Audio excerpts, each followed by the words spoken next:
उभयनिष्ठ अनुस्पर्श रेखा।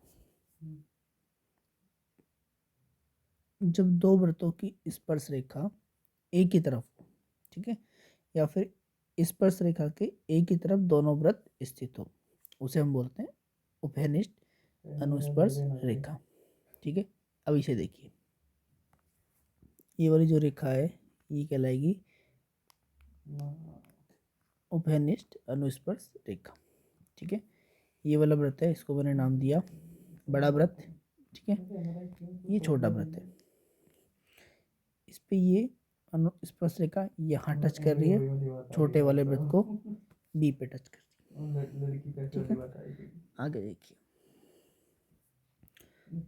दोनों वृत्तों के केंद्रों की दूरी है, दोनों वृत्तों के केंद्रों की दूरी है x। ठीक है, यहाँ मैं लिख देता हूँ अनुस्पर्श रेखा उभयनिष्ठ अनुस्पर्श रेखा। ठीक है, ए बी दोनों केंद्रों के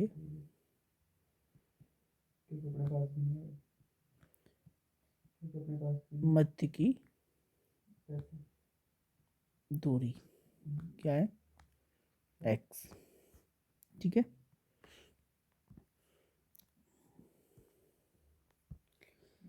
बड़े वाले वृत्त की त्रिज्या कैपिटल R, छोटे वाले वृत्त की त्रिज्या है स्मॉल r।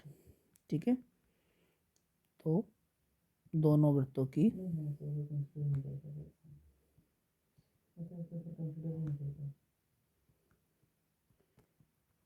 त्रिज्याएं क्या है कैपिटल R और स्मॉल r। ठीक है, अब अगर मैं आपसे पूछूं कि उभयनिष्ठ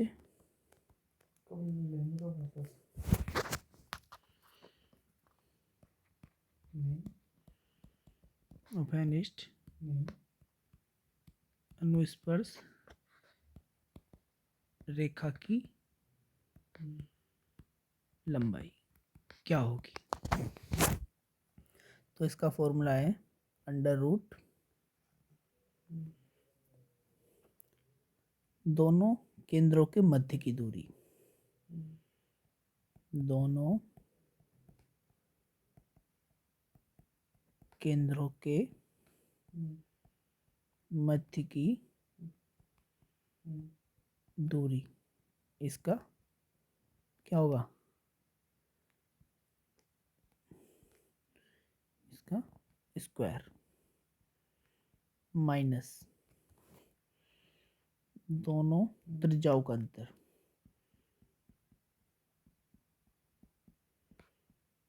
त्रिज्याओं का अंतर, इसका भी स्क्वायर।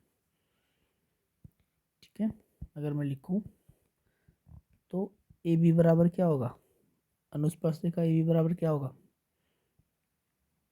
दोनों केंद्रों के मध्य की दूरी यानी कि ये एक्स का स्क्वायर माइनस त्रिज्याओं का अंतर capital R minus small r, capital R minus small r का स्क्वायर। ठीक है, अब एक सवाल करते हैं। क्वेश्चन दिया हुआ है दो वृत्त जिनकी त्रिज्याएं क्रमशः 9 सेंटीमीटर और 3 सेंटीमीटर है, उनके केंद्रों की मध्य की दूरी कितनी है 10 सेंटीमीटर। इन वृत्तों पर खींची गई उभयनिष्ठ अनुस्पर्श रेखा की लंबाई ज्ञात करो। सपोज करो ये बड़ा वाला वृत्त है, ये छोटा वृत्त है। ठीक है, इनकी त्रिज्या कितनी दी हुई है, ये इनके दोनों के केंद्र है, इसकी त्रिज्या है 9 सेंटीमीटर 9, छोटे वाले की है 3 सेंटीमीटर। उनके केंद्रों के मध्य की दूरी, दोनों के केंद्रों के मध्य की दूरी, ये दोनों के केंद्रों के मध्य की दूरी कितनी दी हुई है, ये दी हुई है 10 सेंटीमीटर। ठीक है, इन वृत्तों पर खींची गई उभयनिष्ठ अनुस्पर्श रेखा, उभयनिष्ठ अनुस्पर्श रेखा क्या होती है, ऐसी स्पर्श रेखा जिस दो वृत्तों पर स्थित ऐसी उभयनिष्ठ स्पर्श रेखा जो वृत्त के एक तरफ स्थित हो, दोनों वृत्तों के एक तरफ स्थित हो। ठीक है, तो इन दोनों के एक तरफ या तो मैं यहाँ खींच दूँ या फिर मैं यहाँ खींच दूँ। ये दोनों की दोनों ही क्या होंगी, ये दोनों की दोनों ही उभयनिष्ठ अनुस्पर्श रेखा होंगी। दोनों क्या होंगी, उभयनिष्ठ अनुस्पर्श रेखा। ठीक है, इसे मैं नाम देता हूँ ए, इसे मैं नाम देता हूँ बी। ठीक है, अब मैंने आपको बताया था कि रेखा ए बी की लंबाई क्या होगी, अंडर रूट दोनों केंद्रों के मध्य की दूरी। तो दोनों केंद्रों के मध्य की दूरी कितनी है, 10 का स्क्वायर माइनस दोनों त्रिज्याओं के अंतर का स्क्वायर। तो बड़ी त्रिज्या 9, छोटी त्रिज्या 3, इसका स्क्वायर। तो उभयनिष्ठ अनुस्पर्श रेखा की लंबाई होगी अंडर रूट 10 का स्क्वायर 100, 9 में से 3 गया 6, 6 का स्क्वायर हुआ 36। तो ए बी बराबर अंडर रूट 100 में 36 गया, कितने बचेगा 64। तो ए बी की लंबाई कितनी आएगी, ए बी की लंबाई आएगी 8 सेंटीमीटर। तो ए बी बराबर कितना हुआ, ए बी बराबर हुआ 8 सेंटीमीटर। ठीक है, आगे चलते हैं। उभयनिष्ठ त्रियक स्पर्श रेखा। ठीक है, जब दो वृत्तों को एक त्रियक रेखा, जब दो वृत्त एक उभयनिष्ठ स्पर्श रेखा के विपरीत हो। ठीक है, सपोज करो ये मैंने दो वृत्त हैं, एक छोटा एक बड़ा, ये दो वृत्त हैं, इनकी एक तरफ मैंने स्पर्श रेखा खींची। अब देखिए तो क्या हुआ, ये दोनों क्या हैं, दोनों वृत्त क्या हैं, स्पर्श रेखा के विपरीत ओर, दोनों वृत्त स्पर्श रेखा के विपरीत ओर। ठीक है, तो एक स्पर्श रेखा ऐसे खींची जा सकती है और एक स्पर्श रेखा ऐसे खींची जा सकती है। ठीक है, तो कितनी त्रिक रेखा हो जाएंगी उभयनिष्ठ, 1 और 2। इसको मैंने नाम दिया ए बी, इसको मैंने नाम दे दिया सी डी। ठीक है, इनको हम बोलते हैं उभयनिष्ठ त्रियक स्पर्श रेखा। यानी कि अगर मैं बोलूँ तो ए बी तथा सी डी दोनों क्या है, उभयनिष्ठ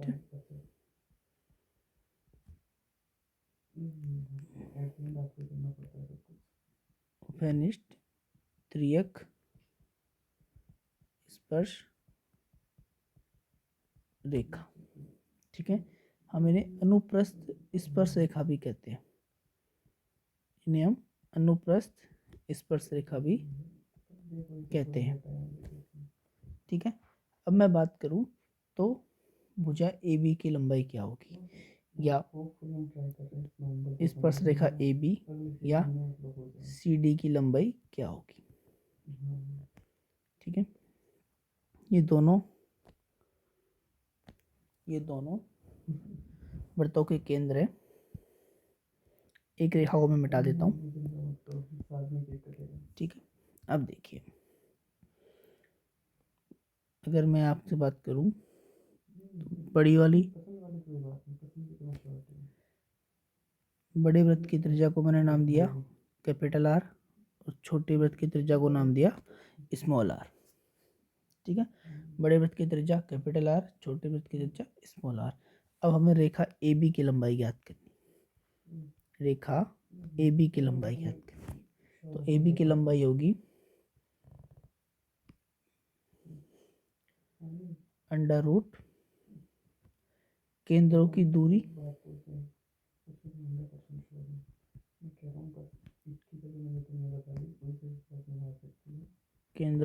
का स्क्वायर माइनस केंद्रों की दूरी का स्क्वायर माइनस त्रिज्याओं का योग।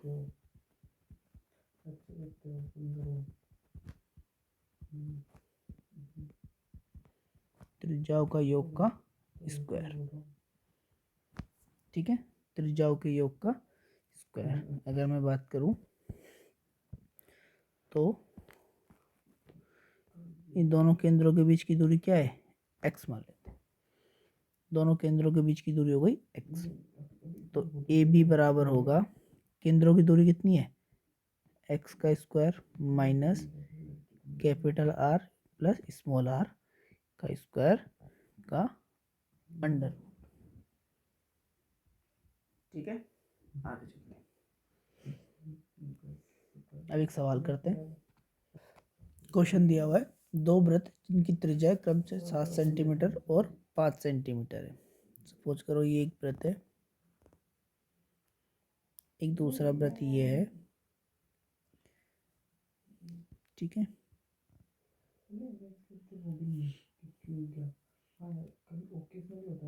इसकी त्रिज्या दी हुई है 7 सेंटीमीटर, छोटे वाले की त्रिज्या दी हुई है 5 सेंटीमीटर, या जो पहले वृत्त की 7 सेंटीमीटर, दूसरे वृत्त की 5 सेंटीमीटर।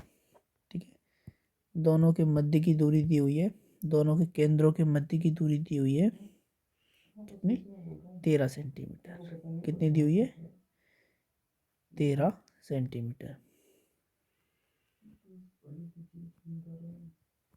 ठीक है, अब क्या बोल रहा है कि उभयनिष्ठ अनुस्पर्श रेखा नहीं, उभयनिष्ठ त्रियक स्पर्श रेखा होगी।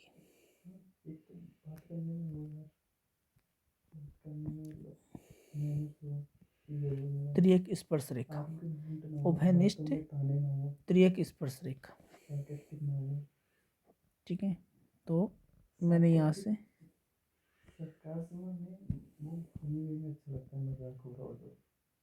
ठीक है, ये स्पर्श रेखा पूछ रहे, सपोज किया ये उभयनिष्ठ त्रियक स्पर्श रेखा। ठीक है, तो त्रियक स्पर्श रेखा यही होगी, इसको मैंने नाम दिया रेखा ए बी। तो ए बी की लंबाई हमसे पूछिए। तो अभी हमने देखा था कि उभयनिष्ठ त्रियक स्पर्श रेखा का फॉर्मूला क्या होता है, केंद्रों के मध्य की दूरी कितनी दी हुई है, 13 का स्क्वायर माइनस त्रिज्याओं का योग 7 प्लस 5 का स्क्वायर। अगर मैं लिखूँ 13 का कितना होता है 169 माइनस 7 और 5 12, 12 का होता है 144। तो ए बी बराबर होगा अंडर रूट 9 में से 4 गया 5, 6 में से 4 गया 2, 25, यानी कि अंडर रूट 25। तो ए बी की लंबाई कितनी आ जाएगी, 5 सेंटीमीटर। और ये क्या होगा हमारा आंसर। तो ए बी की लंबाई कितनी आ रही है, 5 सेंटीमीटर। ठीक है, अब आगे चलते हैं। स्पर्श रेखा से आपसे थ्योरी पूछ सकते हैं कि कौन से, अगर दो वृत्त एक दूसरे को काट रहे हैं तो कितनी स्पर्श रेखा खींची जा सकती है, कॉमन। ठीक है, दो वृत्त एक दूसरे को बाह्य स्पर्श कर रहे हैं तो कितनी स्पर्श रेखाएं खींची जा सकती है, या दो वृत्त एक दूसरे को अंतः स्पर्श कर रहे हैं तो कितनी रेखाएं खींची जा सकती हैं। जब दो वृत्त एक दूसरे को स्पर्श ना करें, दो वृत्त एक दूसरे को स्पर्श ना करें तो उन पर कितनी उभयनिष्ठ स्पर्श रेखाएं खींची जा सकती हैं। ये थ्योरेटिकल सवाल हो सकते हैं। ठीक है, अगर वो आपसे प्रैक्टिकल सवाल पूछेंगे तो इन दो से बेस पे पूछेंगे कि जब दो वृत्तों को एक स्पर्श रेखा, दो वृत्त को एक स्पर्श रेखा टच करे, उभयनिष्ठ स्पर्श रेखा या उभयनिष्ठ अनुस्पर्श रेखा हो, तो उसकी लंबाई पूछ सकती है, या फिर उभयनिष्ठ त्रियक स्पर्श रेखा की लंबाई पूछी जा सकती है। ठीक है, जैसे कि मैं आपको बता देता हूँ छोटा सा। जैसे बोला कि दो वृत्त एक दूसरे को अंतः स्पर्श करते हैं। ठीक है, सपोज करो ये दोनों वृत्त एक दूसरे को अंतः स्पर्श करते हैं, तो कितनी एक स्पर्श रेखा खींची जा सकती है। ठीक है, जब दो वृत्त एक दूसरे को काटे तो दो स्पर्श रेखा खींची जा सकती है। जब दो वृत्त एक दूसरे को बाह्य टच करें तो कितनी खींची जा सकती है, 1 2 और 1 3 स्पर्श रेखा खींची जा सकती है।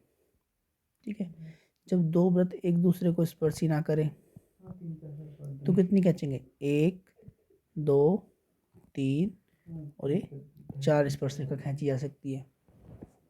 ठीक इसी प्रकार से अगर मैं उभयनिष्ठ अनुस्पर्श रेखा की बात करूं तो एक तिर्यक रेखा के एक स्पर्श रेखा के एक तरफ के वृत्त, ठीक है, एक स्पर्श रेखा के एक साइड पर स्थित 2 वृत्त, ठीक है, ये हो सकते हैं, ये भी हो सकते हैं,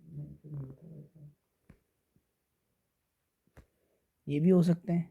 ऐसा नहीं कि दूर दूर ही हो, दोनों एक दूसरे को स्पर्श भी कर रहे हो सकते हैं, ये भी हो सकते हैं, ये भी हो सकते हैं, ठीक है, और ये भी हो सकता है।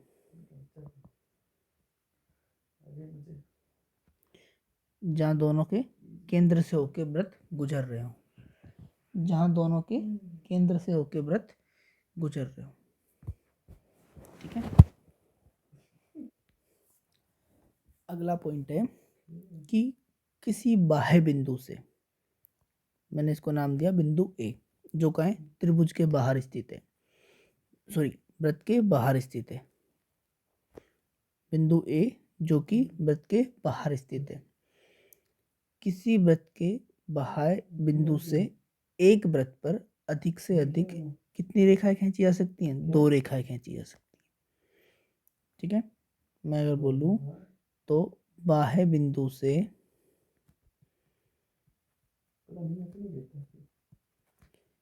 वृत्त पर अधिकतम 2 रेखाएं, 2 स्पर्श रेखाएं खींची जा सकती है,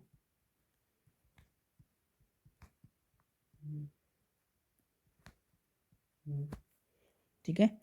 वृत्त के बाह्य बिंदु से वृत्त के बाह्य बिंदु से वृत्त पर अधिकतम 2 स्पर्श रेखाएं खींची जा सकती है, ठीक है। इसको मैंने नाम दिया रेखा ए बी और इसको नाम दे दिया मैंने सी, यानी कि ये वृत्त को बी बिंदु पर टच कर रही है और ये सी बिंदु पर स्पर्श कर रही है, ठीक है। अगला पॉइंट है जो कि इम्पोर्टेंट है कि दोनों स्पर्श रेखाएं क्या होंगी? बराबर होंगी, यानी कि ए बी बराबर होगी ए सी की। वृत्त के बाहर स्थित किसी बिंदु से वृत्त पर अधिकतम 2 स्पर्श रेखाएं खींची जा सकती हैं और ये दोनों क्या होंगी? ये दोनों एक दूसरे के बराबर होंगी, ठीक है। अगला, अभी हमने पहले पढ़ा था केंद्र से या त्रिज्या स्पर्श रेखा पर क्या होती है? लंब होती है, त्रिज्या स्पर्श रेखा पर लंब होती है। ये पॉइंट हम पहले पढ़ चुके हैं, त्रिज्या स्पर्श रेखा पर लंब होती है, ठीक है। तो ये यहाँ भी लंब होगी। अब देखिए, इसको मैंने नाम दिया बिंदु ओ, इसको मैंने नाम दिया बिंदु ओ। तो अब अगर हम देखें तो, ठीक है, तो ये वाला कोण, सपोज करो ये वाला कोण क्या है? थीटा, और ये वाला कोण क्या है? अल्फा। तो थीटा और अल्फा दोनों का योग कितना होगा? 180 डिग्री। दोनों का योग कितना होगा? 180 डिग्री, ठीक है। बस ये 2 पॉइंट याद रखने हैं। जब वृत्त के बाहर स्थित किसी बिंदु से वृत्त पर अधिकतम कितनी रेखाएं खींची जा सकती है? 2 स्पर्श रेखाएं, अधिकतम 2 स्पर्श रेखाएं खींची जा सकती हैं, दोनों बराबर होंगी, ठीक है। और ये वाला कोण और ये वाला कोण, ठीक है, केंद्रीय कोण और केंद्र के सामने वाला कोण, यानी कि ये वाला कोण, इन दोनों का योग कितना होगा? इन दोनों का योग होगा 180 डिग्री, ठीक है। आगे चलते हैं। अगला पॉइंट, जब वृत्त के बाहर स्थित, वृत्त से बाहर कोई बिंदु स्थित है, माना ए, ठीक है, इस पर किस पे बिंदु ए से वृत्त पर कितनी स्पर्श रेखा खींची जा सकती है? 2, ठीक है। अब देखिए, सपोज करो यहाँ से मैं एक तीसरी स्पर्शरेखा खींचता हूँ।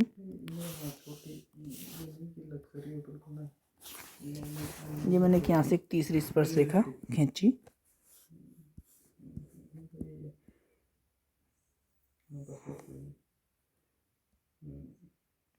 ठीक है, तीसरी स्पर्शरेखा खींची जो कि बिंदु, जो यहाँ वृत्त को बिंदु M पर टच कर रही है। ठीक है, एक बाह्य बिंदु से एक वृत्त पर पहले 2 स्पर्शरेखाएं भी डाली गई, फिर एक तीसरी स्पर्शरेखा मैंने यहाँ खींची जो कि इन दोनों स्पर्शरेखा को, यानी कि तीसरी स्पर्शरेखा AB को L पर और AC को N पर काट रही है।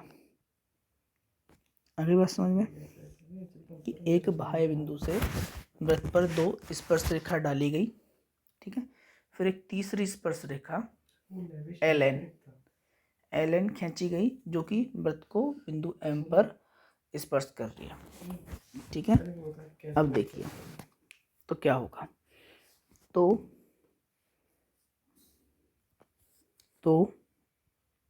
AN प्लस NM बराबर होगा AL प्लस LM के।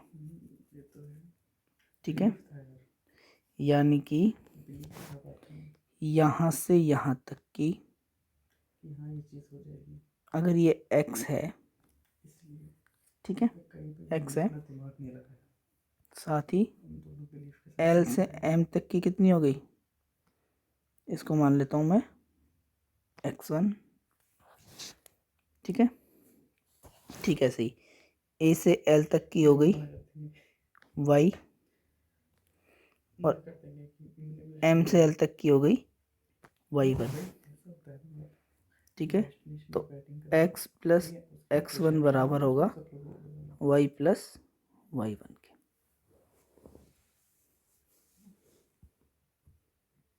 ठीक है, एक छोटा सवाल करके देखते हैं, यही कर लेते हैं। सपोज करो आपको भुजा AN दी हुई है 8 सेंटीमीटर। ठीक है, भुजा MN दी हुई है आपको 3 सेंटीमीटर। AL की लंबाई दी हुई है 7 सेंटीमीटर। ठीक है, AL की लंबाई कितनी दी हुई है 7 सेंटीमीटर और आपसे LM की लंबाई पूछ ली, तो क्या करोगे, AN प्लस NM इन दोनों को जोड़ोगे, कितना आ रहा है 11, या कितना आ रहा है 7, माइनस करोगे, यानी कि ये भी 11 होनी चाहिए थे, तो ये कितनी है 4 बचेगी। ठीक है, तो ये कितनी बचेगी, अगर मैं इसमें जब 4 जोड़ूंगा तो कितनी हो जाएगी, ये भी 11, तो LM की लंबाई कितनी आ गई 4।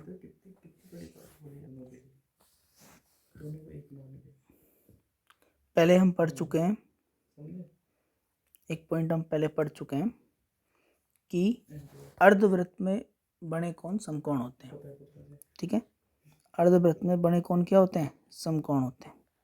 अर्धवृत्त क्या होता है, वृत्त का आधा हिस्सा। अर्धवृत्त क्या होता है, वृत्त का आधा हिस्सा, यानी कि ये वाला जो था क्या था, ये क्या था, ये यानी कि ये वाला हिस्सा आधा हो गया, ये वाला हिस्सा आधा हो गया, और ये क्या थी, ये थी व्यास। क्या था इस वृत्त का व्यास, क्या था कि अर्धवृत्त में बने कोण क्या होते हैं,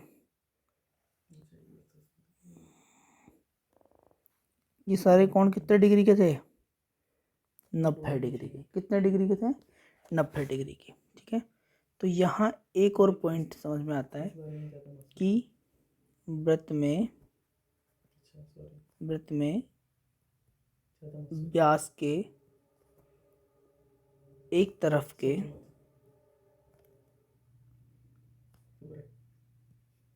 या व्यास द्वारा एक तरफ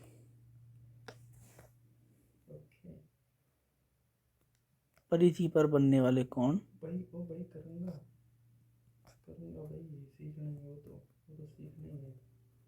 90 डिग्री के होते हैं।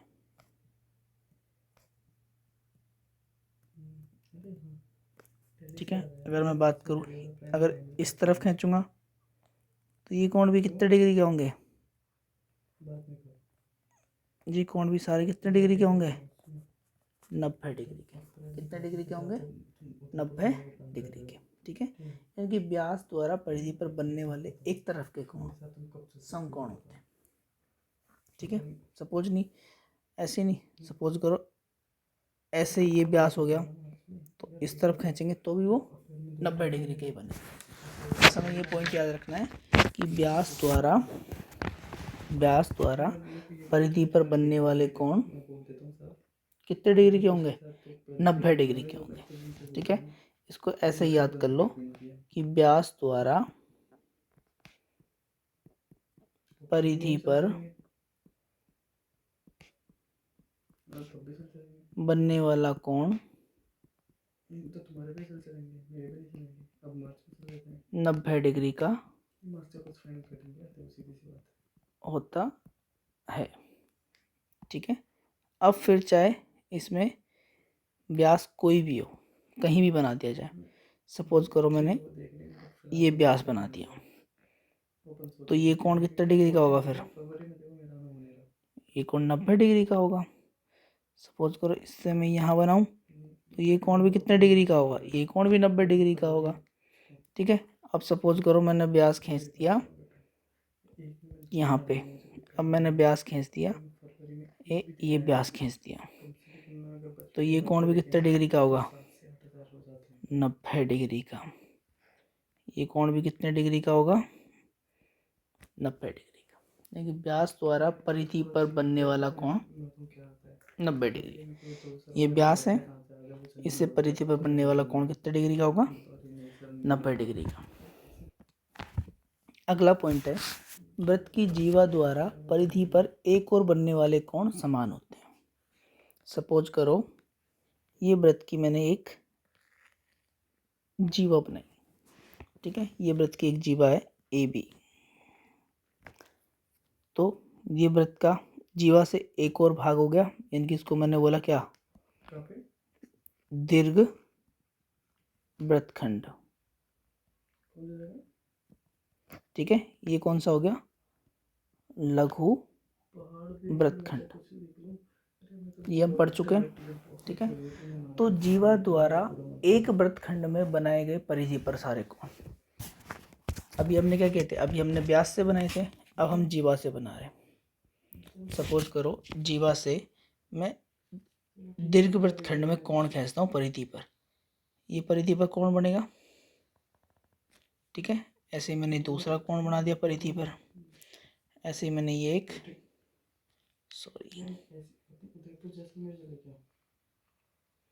तीसरा कोण बना दिया।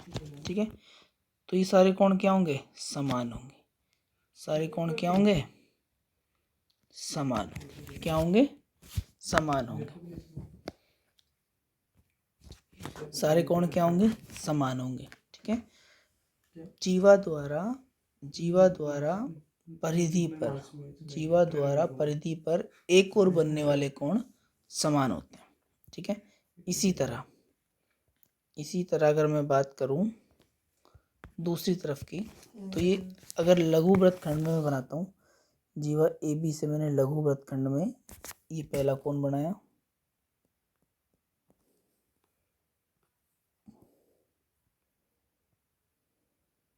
मैंने अगर सोचा था बट वो उसके बाद में वो समझ नहीं आई, तो डेस्टिनेशन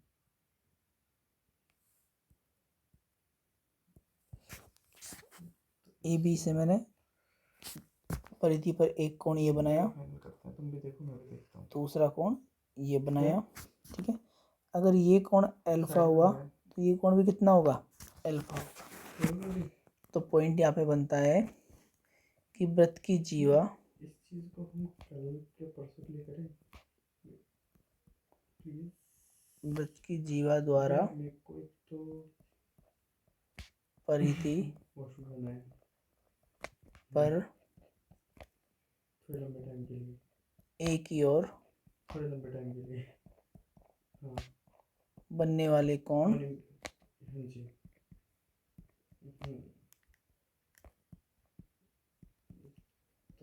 समान होते हैं।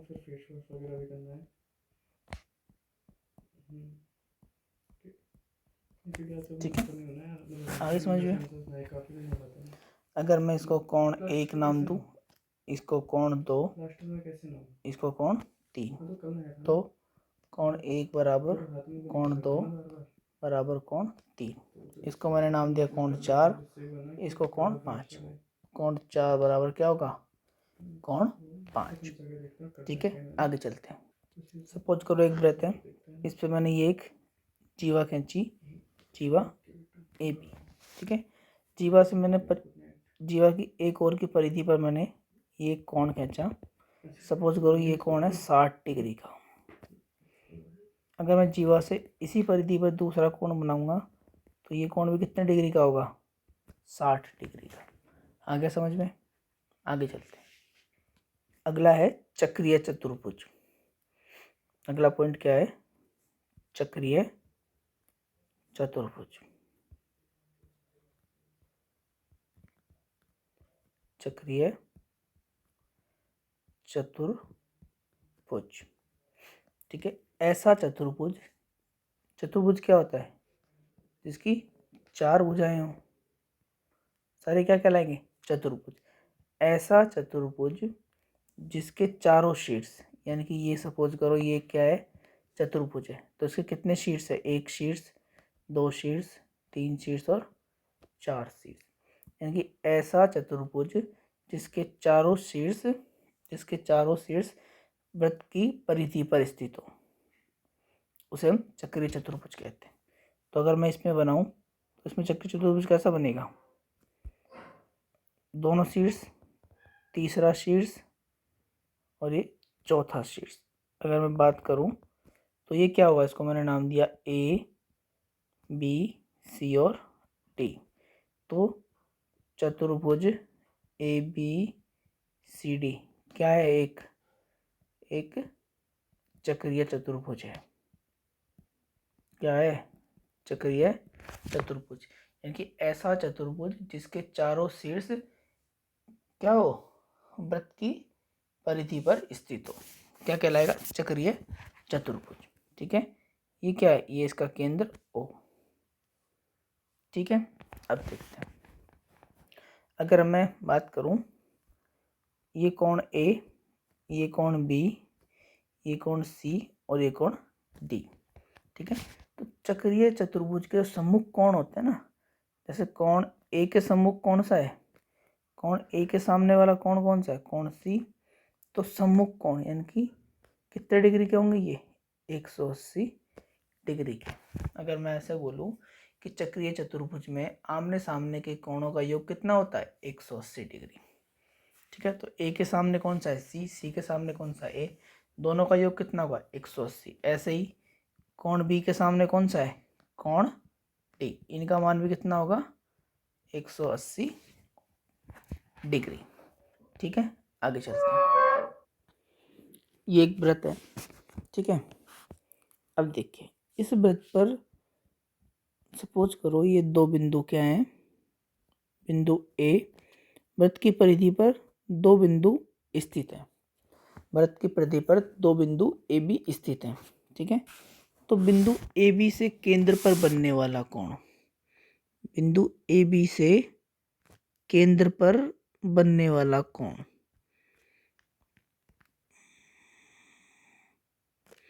बिंदु ए बी से केंद्र पर बनने वाला कोण, सपोज करो ये कोण कितना है? थीटा। सपोज करो ये कोण कितना है? थीटा। ठीक है, इस कोण को मान लेते हैं अपन 2 थीटा। ये कोण कितना है? 2 थीटा।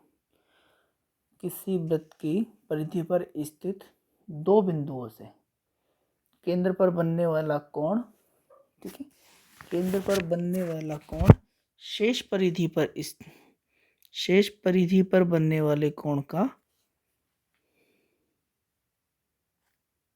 दुगना होगा।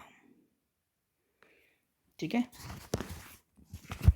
नहीं आया समझ में? दोबारा समझाता हूँ। सपोज करो ये एक वृत्त है, इस वृत्त पे के दो बिंदु स्थित है, बिंदु ए और बिंदु बी। ठीक है, तो बिंदु ए बी से केंद्र पर बनने वाला कोण, बिंदु ए बी से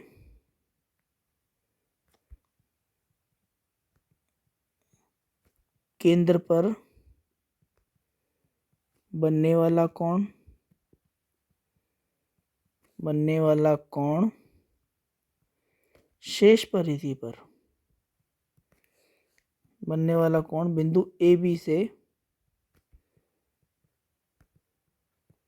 शेष परिधि पर, बिंदु ए बी से परिधि पर बनने वाले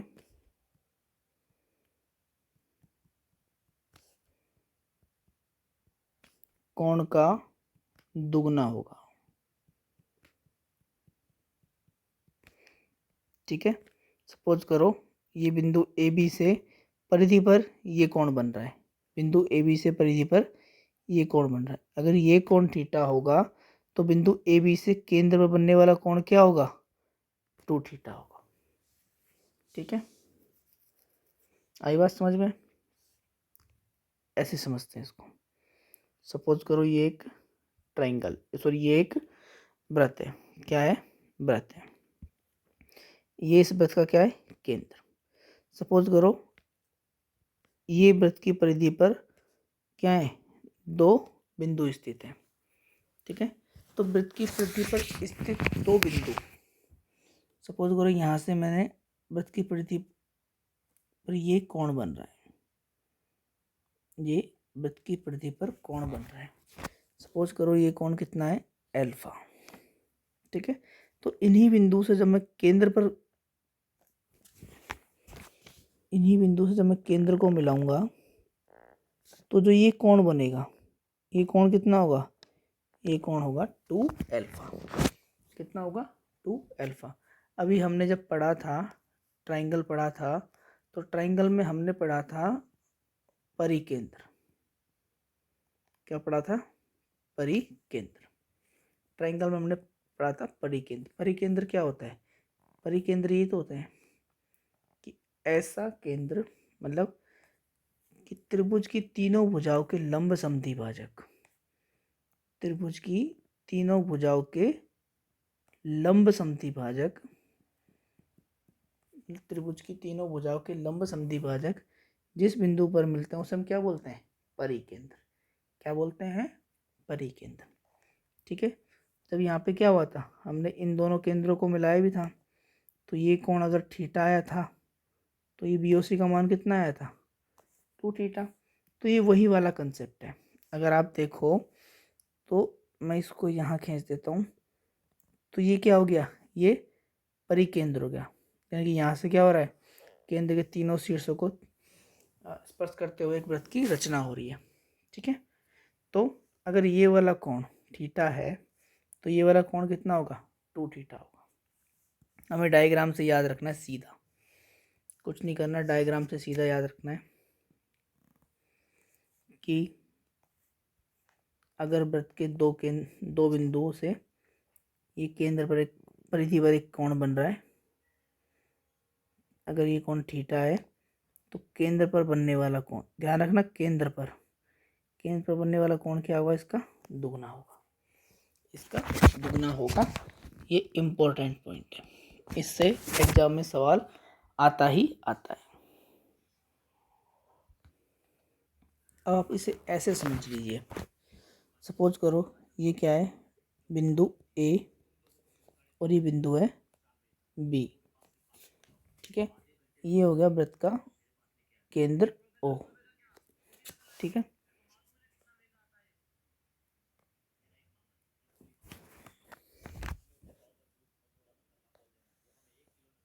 ठीक है, ये कोण शेष परिधि पर बने हुआ कोण। सपोज करो ये हमेशा इसी, आप सोचो ऐसी आकृति नहीं आएगी हमेशा। ये थीटा है तो ये 2 थीटा होगा। ये ऐसे भी हो सकता है, यहाँ से मैं यहाँ खींच दूँ, ये तब भी थीटा होगा। ठीक है, यहाँ से मैं यहाँ खींचूंगा तो भी ये कितना होगा, थीटा ही होगा।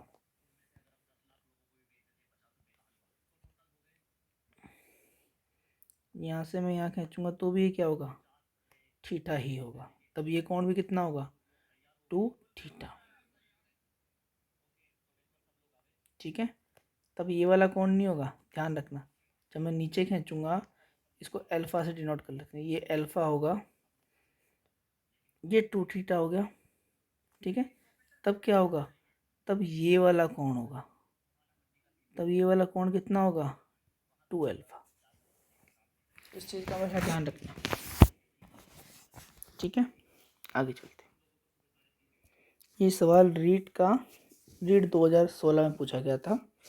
ठीक है, एक वृत्त है जिसमें बिंदु ए बी, या पूछा गया था कि कोण ए सी बी का मान दिया होता 40 डिग्री, तो कोण ए ओ बी का मान पूछा गया था, कि ये वाला कोण हमसे पूछा गया था।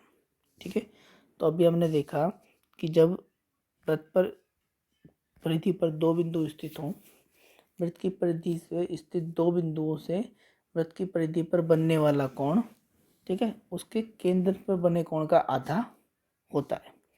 अगर ये 40 डिग्री है तो ये कोण कितने डिग्री का हो जाएगा, तो ये कोण हो जाएगा 40 इंटू 2 बराबर 80 डिग्री का।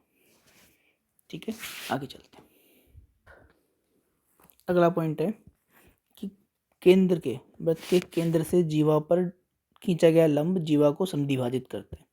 सपोज करो ये वृत्त पर एक जीवा है ए बी, ये वृत्त का केंद्र है। वृत्त के केंद्र से अगर जीवा पर मैं लंब डालूंगा तो क्या करेगा, ये जीवा को दो समान भागों में बांट देगा।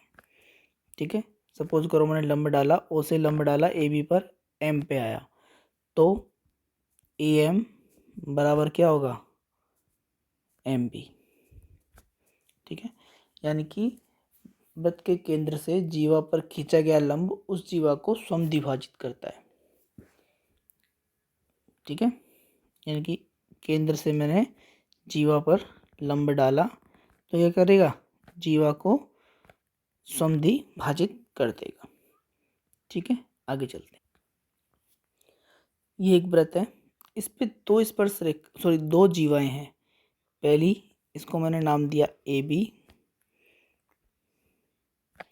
दूसरी इसको मैंने नाम दे दिया C D.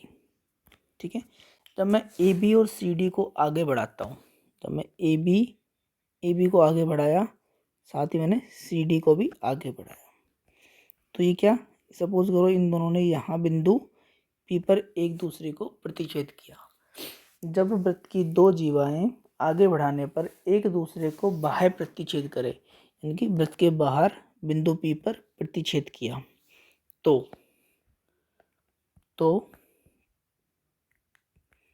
P A into P B, तब P A into P B बराबर होगा P C into P D के। ठीक है, जब वृत्त की दो जीवाएं आगे बढ़ाने पर बाह्य बिंदु पी पर प्रतिच्छेदित करें, तो P A into P B बराबर होगा P C into P D के। ठीक है, आगे चलते हैं।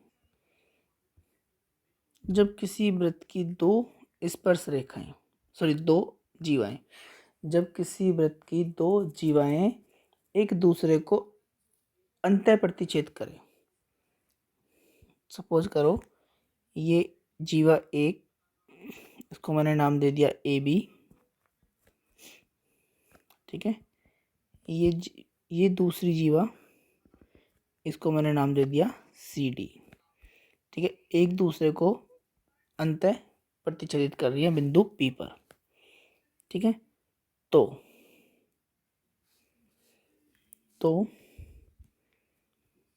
P B into P A, P B into P A बराबर होगा PC इंटू PD के। जब वृत्त की दो जीवाएं एक दूसरे को अंतः प्रतिच्छेद करे तो PB इंटू PA बराबर PC इंटू PD। ठीक है, आगे चलते हैं।